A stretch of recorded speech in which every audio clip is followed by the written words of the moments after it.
बात करते हैं दोस्तों ग्रुप के एक और पार्ट सेमी ग्रुप के बारे में। सेमी ग्रुप क्या होता है देखना, मान लो आपके पास जी स्टार कोई ग्रुपोइड है, अगर ये स्टार ऑपरेशन जो है वो जी के ऊपर कैसा है, एसोसिएटिव है यानी कि सहचारी है। इस केस में आपका ये जी स्टार क्या कहलाता है दोस्तों, सेमी ग्रुप कहलाता है।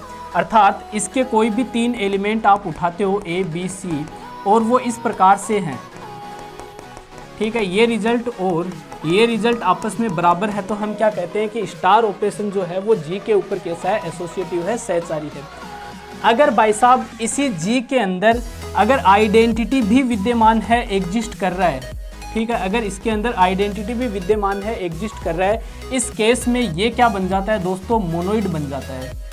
बोलो ये कहानी समझ में आई। मोनोइड क्या होता है, अगर आपके पास कोई जी स्टार ग्रुपोइड है, अगर यहाँ स्टार ऑपरेशन जो है वो कैसा हो, एसोसिएटिव भी हो, साथ में इस जी में ये आइडेंटिटी भी एग्जिस्ट करे, तो आपका ये क्या बन जाएगा, मोनोइड बन जाएगा।